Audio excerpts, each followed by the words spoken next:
Hi எல்லோரும் எப்படி இருக்கீங்க? போன வருஷம்லாம் இங்கே பச்சைக்கிளி ரொம்ப ட்ரெண்டில் இருந்தது. பேசிக்காகவே இங்கே நிறைய பச்சைக்கிளி வந்து பறந்துட்டுருக்கும். நம்ம டெய்லி நிறையவே பார்க்கலாம். குழந்தைங்க வந்து ஃப்ரெண்ட்ஸ் வீட்டிலலாம் இருக்குது, எங்களுக்கும் வேணும்னு கேட்டுகிட்டே இருந்தாங்க. எனக்கும் ரொம்ப ஆசையாக இருந்தது. பக்கத்தில் இருக்க பெட் ஷாப்க்கெலாம் போயிட்டு அப்பப்போ கேட்டு வருவோம். நேற்று நான் வந்து எதிர்பார்க்கவே இல்லை. ஹஸ்பண்ட் வந்து வெளியில் போகும்போது பார்த்துட்டு திடீர்னு வாங்கிட்டு வந்துட்டாங்க.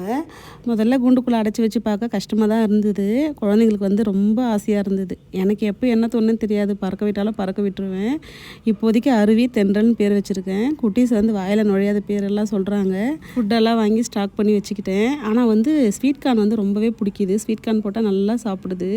குழந்தைங்க கொஞ்ச நேரம் சந்தோஷப்பட்டுட்டு அதுக்கப்புறம் அவங்க வேலையை ஸ்டார்ட் பண்ணிட்டாங்க. எனக்கு தான் வேலையே ஓடலை. இப்படி போகிறது வர்றது, அதுக்கிட்டே போய் உட்காந்துறது, இப்படியே தான் இன்றைக்கி ஃபுல்லாக போச்சு. சமையல் வந்து ரொம்ப லேட்டாக தான் ஸ்டார்ட் பண்ணேன். மட்டன் வாங்கிட்டு வந்திருந்தாங்க.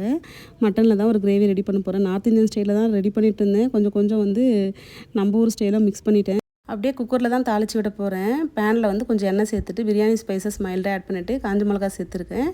அது கூட வந்து சின்ன வெங்காயம் பெரிய வெங்காயம்லாம் சேர்த்துட்டு வாஷ் பண்ணி வச்சுருக்க மட்டனை போட்டு நல்லா எண்ணெய் பிரிஞ்சு வர வரைக்கும் வதக்கி எடுத்துக்கலாம். ஒரு பேஸ்ட் ஒன்று ரெடி பண்ணிக்கலாம். அது கூட வந்து தக்காளி, கொஞ்சமாக மிளகு, சீரகம், சோம்பு, தனியாப்பொடி, மஞ்சப்பொடி, கருவேப்பிலை, இஞ்சி பூண்டு பேஸ்ட்டு சேர்த்துட்டு ஃபைனாக அரைச்சி எடுத்துக்கலாம். இப்போ வந்து வதக்கி வச்சுருக்க மட்டன் கூட இந்த பேஸ்ட்டு சேர்த்துட்டு கொஞ்சமாக குழம்பு மிளகாய் பொடியும் சேர்த்துருக்கேன். நல்லா வந்து எண்ணெய் பிரிஞ்சு வர வரைக்கும் நல்லா வதக்கி எடுத்துகிட்டு தேவையான அளவுக்கு தண்ணி வச்சுக்கலாம். நான் வந்து இன்றைக்கி ஒரு 6 விசில் அளவுக்கு விட்டேன். இந்த மட்டன் கிரேவி பண்ண எனக்கு 20 நிமிஷம் தான் ஆச்சு. லேட்டாக ஸ்டார்ட் பண்ணாலும் கரெக்ட் டைமுக்கு வந்து எல்லாேருக்கும் லஞ்ச் கொடுத்துட்டேன். நிறைய பேர் சப்ஸ்கிரைப் பண்ணாமல் பார்த்துட்ருக்கீங்க. வீடியோ பிடிச்சா மறக்காமல் சப்ஸ்கிரைப் பண்ணி சப்போர்ட் பண்ணுங்கள். லைக் பண்ணுங்கள், ஷேர் பண்ணுங்கள், மறக்காமல் கமெண்ட் பண்ணுங்கள். தேங்க்ஸ் ஃபார் வாட்சிங். பாய்.